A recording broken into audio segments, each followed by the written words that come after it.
नमस्कार।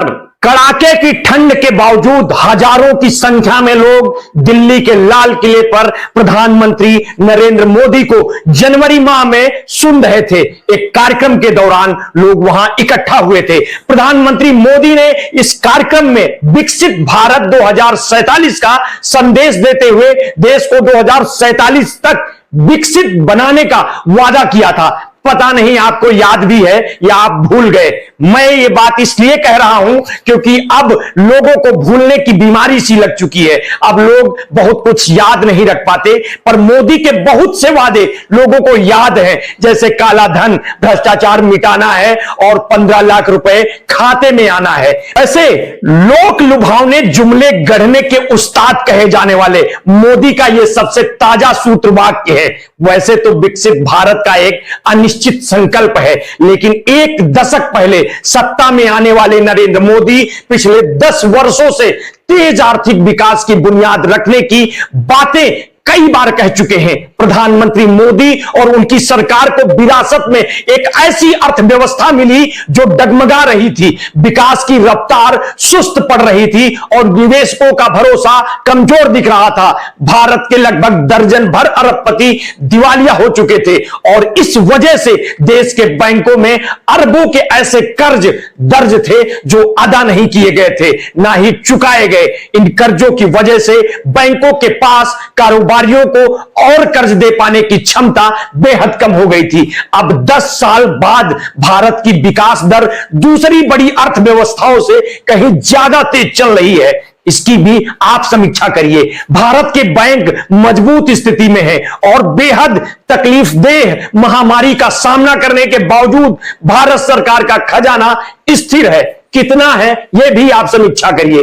बीबीसी की रिपोर्ट बताती है कि पिछले साल ब्रिटेन को पीछे छोड़ते हुए भारत दुनिया की 5वीं सबसे बड़ी अर्थव्यवस्था बन गया था। मार्गर स्टेनल के विश्लेषकों के मुताबिक 2027 तक भारत जापान और जर्मनी को पीछे छोड़ते हुए दुनिया का तीसरा सबसे बड़े अर्थव्यवस्था बनने की राह पर बढ़ रहा है। इसमें कोई शक नहीं है कि देश में उम्मीद की एक लहर दिखती है। भारत ने G20 शिखर सम्मेलन की कामयाब मेजबानी की, वो चांद के दक्षिणी ध्रुव पर उतरने वाला दुनिया का पहला देश बन गया और पिछले एक दशक में भारत में दर्जनों यूनिकॉर्न, $1 अरब से ज्यादा मूल्य वाली कंपनी उभरी है। हर दिन नई ऊंचाई छू रहे शेयर बाजार की वजह से भारत के मध्य वर्ग भी समृद्धि का कुछ हिस्सा हासिल हुआ है। ऊपरी तौर पर देखें तो मोदीनॉमिक्स यानी सत्ताधारी भारतीय जनता पार्टी का आर्थिक नजरिया कारगर होता दिखाई दे रहा है, लेकिन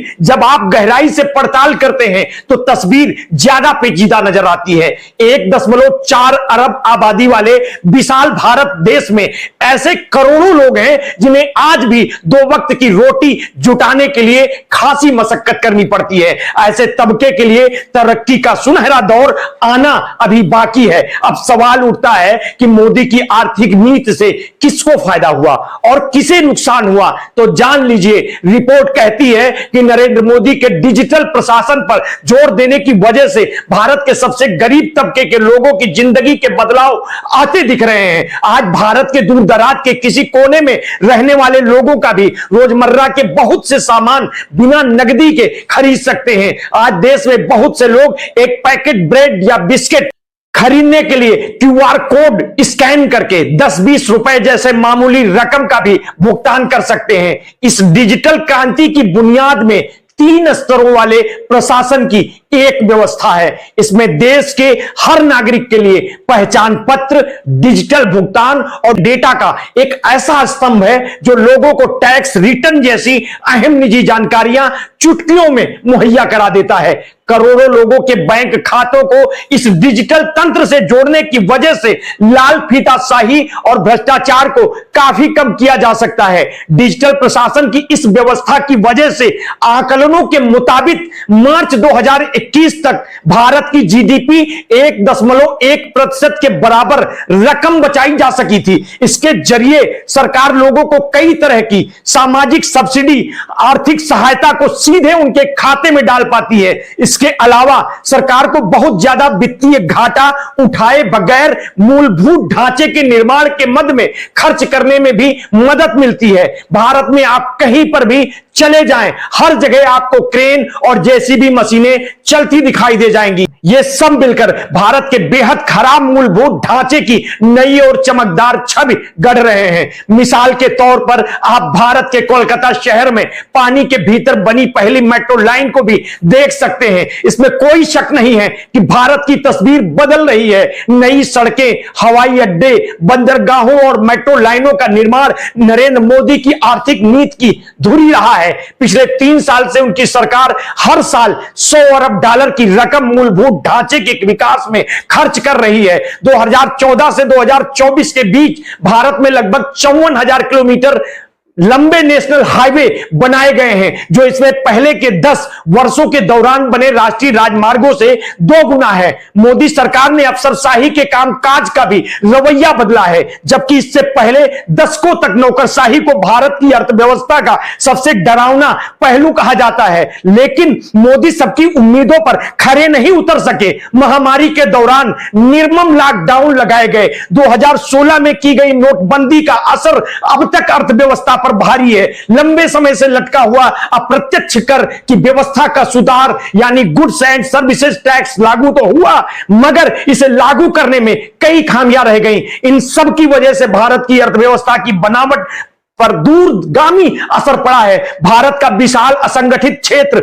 छोटे छोटे कारोबारी जो देश की अर्थव्यवस्था की रीढ़ कहे जाते हैं, वो अब भी इन फैसलों के असर से उबर नहीं सके। वहीं निजी क्षेत्र बहुत बड़े बड़े निवेश करने से गुरेज कर रहे हैं। जीडीपी के अनुपात में देखें तो 2020-21 में निजी निवेश महज 19.6% था, जबकि 2007 और 8 में जीडीपी 27.5% के साथ निजी निवेश अपने घर पर रहा है। इसी साल जनवरी में हजारों नौजवान उत्तर प्रदेश की राजधानी लखनऊ के भर्ती केंद्रों पर जमा हुए थे। वो सब इजराइल और कंस्ट्रक्शन उद्योग में काम करने की उम्मीद में जुटे थे। कामगारों की मायूसी से जाहिर होता है कि भारत में रोजगार का संकट असल में कितना गहरा है। यह संकट हर जगह उम्मीदों का गला घोट रहा है। अंतरराष्ट्रीय श्रम संगठन के ताजा आंकड़ों के मुताबिक साल 2000 में जहां देश के बेरोजगारी में पढ़े लिखे नौजवानों की तादाद 54.2% थी, वो 2022 में बढ़कर 65.7% पहुंच चुकी है। जाने माने अर्थशास्त्री जियां ट्रेंच के जुटाए आंकड़ों के मुताबिक 2014 के बाद से भारत में वास्तविक मजदूरी तनख्वाह में भी कोई खास बढ़ोतरी नहीं देखी गई है। हाल ही में फाइनेंशियल टाइम्स को दिए गए एक इंटरव्यू में विश्व बैंक के एक अर्थशास्त्री ने कहा था कि भारत के सामने अपनी आबादी की बढ़त डेमोग्राफिक डिविडेंड को गंवा देने का खतरा मंडरा रहा है। रोजगार सृजन एक पहेली रही है जिसे सुलझा पाने में नरेंद्र मोदी नाकाम रहे हैं। 2014 में अपनी जीत के ठीक बाद प्रधानमंत्री मोदी ने मेक इन इंडिया के नाम से एक महत्वाकांक्षी अभियान की शुरुआत की थी। इस अभियान का मकसद भारत को दुनिया के कारखाने में तब्दील करना था। 2020 में उनकी सरकार ने सेमीकंडक्टर बनाने वाली कंपनियों से लेकर मोबाइल इलेक्ट्रॉनिक्स बनाने वाली कंपनियों तक को $25 अरब से सहयोग दिया था ताकि देश की निर्माण क्षमता को बढ़ाया जा सके। फिर भी कामयाबी हाथ नहीं आई। हां, एप्पल के लिए आईफोन बनाने वाली फॉक्सकॉन जैसी कुछ कंपनियां चीन प्लान 1 की अपनी वैश्विक नीति के तहत विविधता लाने के लिए भारत आ रही हैं। माइक्रॉन और सैमसंग जैसी दूसरी बड़ी अंतरराष्ट्रीय कंपनियां भी भारत में निवेश करने को लेकर उत्साहित हैं, लेकिन अभी निवेश के ये आंकड़े बहुत बड़े नहीं हैं। इन तमाम कोशिशों के बावजूद पिछले एक दशक के दौरान जीडीपी के प्रतिशत के तौर पर मैन्युफैक्चरिंग सेक्टर की हिस्सेदारी जस की तस बनी हुई है। निर्यात में बढ़ोतरी में भी मोदी से पहले के प्रधानमंत्रियों के राज में बेहतर रही थी। Great Lakes Institute of Management के प्रोफेसर विद्या महावरे कहते हैं, अगर भारत के मैन्युफैक्चरिंग सेक्टर की विकास दर 2050 तक भी सालाना 8% रहती है और चीन 2022 के स्तर पर ही अटका रहता है, तो 2050 में भारत का निर्माण क्षेत्र चीन 2022 2022 के स्तर के बराबर नहीं पहुंच सकेगा। बड़े स्तर के औद्योगिक की कमी की वजह से भारत की आधी आबादी अभी भी अपनी रोजी रोटी के लिए खेती बाड़ी के भरोसे जिंदा है, जो दिन ब दिन घाटे का काम बनती जा रही है। इसका सीधा नतीजा क्या हुआ है? भारत के लोगों के घरेलू बजट सिमट रहे हैं। भारत में कुल निजी खपत के व्यय की विकास दर 3% हो रही है, जो पिछले 20 सालों में सबसे कम है। यह रकम है जो लोग सामान खरीदने में खर्च करते हैं। वही परिवार पर कर्ज का बोझ अपने रिकॉर्ड स्तर पर जा पहुंचा है। इसके उलट एक नई रिसर्च के मुताबिक भारत में परिवारों की वित्तीय बचत अपने सबसे निचले स्तर तक गिर गई है। बहुत से अर्थशास्त्रियों का कहना है कि महामारी के बाद भारत की आर्थिक विकास का मिजाज आसमान के आकार का रहा है, जिससे अमीर लोग तो दिनों दिन और अमीर होते जा रहे हैं, वहीं गरीब लोग रोजमर्रा की जद्दोजहद के शिकार हो रहे हैं। भले ही जीडीपी के मामले में भारत दुनिया की 5वीं सबसे बड़ी अर्थव्यवस्था बन गया, लेकिन प्रति व्यक्ति के नजरिए से देखें तो भारत अब 140वीं पायदान पर वर्ल्ड इनक्वालिटी डेटाबेस के ताजा रिसर्च के मुताबिक भारत में असमानता और 100 साल के शिखर पर पहुंच चुकी है। ऐसे में इस बात पर हैरानी नहीं होनी चाहिए कि हाल के दिनों में चुनाव अभियान की परिचर्चाओं में संपत्ति के वितरण और विरासत के टैक्स के इर्द गिर्द घूमती नजर आ रही है। हाल ही में भारत के अरबपति कारोबारी मुकेश अंबानी के बेटे की शादी से पहले 3 दिनों के समारोह के दौरान भारत के इस सुनहरे दौर की झलक दिखाई दी थी। गोल्डन मैन सैक्स के में भारत के कंज्यूमर ब्रांड पर रिसर्च करने वाली अर्नब मित्रा बताते हैं कि आज भारत में लग्जरी ब्रांड की कारें, घड़ियां और महंगी शराब के निर्माताओं का कारोबार भारत की आम जनता की जरूरत की चीजें बनाने वाली कंपनियों की तुलना में कहीं ज्यादा तेजी से बढ़ रही हैं। स्टर्न की न्यूयॉर्क यूनिवर्सिटी में प्रोफेसर बिरल आचार्य कहते हैं कि कुछ मुट्ठी भर विशाल कारोबारी घराने हजारों छोटी छोटी कंपनियों की कीमत पर आगे बढ़ रहे हैं। बिरल आचार्य कहते हैं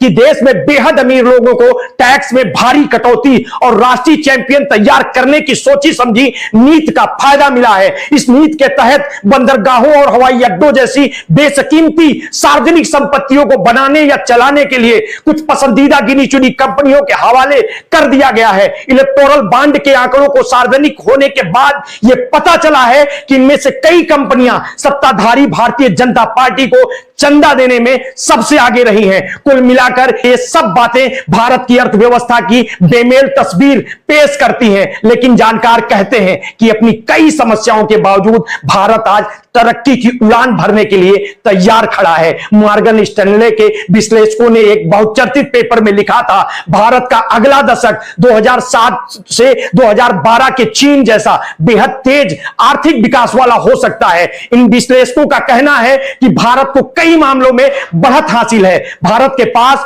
युवा आबादी है, उसे चीन से जोखिम कम करने की भू राजनीति और वहां के रियल एस्टेट सेक्टर में चल रहे सफाई अभियान का फायदा मिल सकता है। इसके अलावा जानकार कहते हैं कि डिजिटलीकरण, स्वच्छ ईंधन की तरह तेजी से बढ़ते कदम और दुनिया भर में कारोबार की ऑफशोरिंग जैसे अन्य पहलू भी भारत के आर्थिक विकास को रफ्तार दे सकते हैं। मूलभूत ढांचे के विकास पर जोर भी एक ऐसा पहलू है जिसके दूरगामी फायदे होते हैं। क्राइसिल के भारत के अर्थशास्त्री डीके जोशी कहते हैं, सड़कें, बिजली की आपूर्ति और बंदरगाहों में जहाजों पर सामान लादने उतारने के वक्त में सुधार करके भारत आखिरकार एक ऐसा माहौल तैयार कर रहा है जहां मैन्युफैक्चरिंग सेक्टर फल फूल सकता है। लेकिन भारत के रिजर्व बैंक के पूर्व गवर्नर रघुराम राजन कहते हैं कि इस भौतिक पूंजी पर जोर देने के साथ साथ नरेंद्र मोदी को मानवीय पूंजी के निर्माण पर भी ध्यान देने की जरूरत है। आज भारत के बच्चे उतनी अच्छी पढ़ाई नहीं कर रहे हैं जितनी उन्हें करनी चाहिए,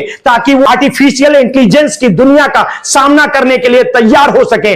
प्रथम फाउंडेशन की प्रकाशित एक रिपोर्ट के मुताबिक भारत में 14 से 18 साल की उम्र वाले 1/4 बच्चे साधारण से लिखे हुए वाक्य भी बिना अटके पढ़ नहीं सकते। कोविड-19 की वजह से छात्रों की पढ़ाई को तगड़ा झटका लगा था, क्योंकि वो लोग 2 साल तक पढ़ने के लिए स्कूल नहीं गए थे। लेकिन सरकार ने शिक्षा और स्वास्थ्य के क्षेत्र में निवेश को नहीं बढ़ाया। ऐसा लगता है कि अपने पहले दशक में मोदी की अर्थनीति केवल गिने चुने लोगों के लिए फायदेमंद साबित हुई है। वहीं देश की ज्यादातर आबादी के लिए ऐसा लगता है कि ख्वाब अभी अधूरे ही हैं। फिलहाल नीति और विकास की समीक्षा आप अपने आप से करिए, आप अपने हिसाब से करिए। आपके यहां की हालात क्या हैं? आपको लगता है आपके यहां का विकास हुआ है, आपका आर्थिक विकास हुआ है, आपके यहां रोजगार की हालात क्या है, और मोदी की गारंटी पर आप क्या सोचते हैं? हमें कमेंट बॉक्स में अवश्य बताएं। आपकी प्रतिक्रिया का हमें इंतजार रहेगा। आपने अगर अभी तक हमारे इस चैनल को सब्सक्राइब नहीं किया है तो कर लीजिए, बेल आइकन दबाना ना भूलिए। आपको हमारी स्टोरी अच्छी लगे तो अपने हित मित्र शुभचिंतकों में उसे शेयर करिए। अपना ध्यान रखिए। बाकी चुनावी संबंधी अपडेट के लिए हमारे साथ जुड़े रहिए। बहुत बहुत धन्यवाद। साधुवाद।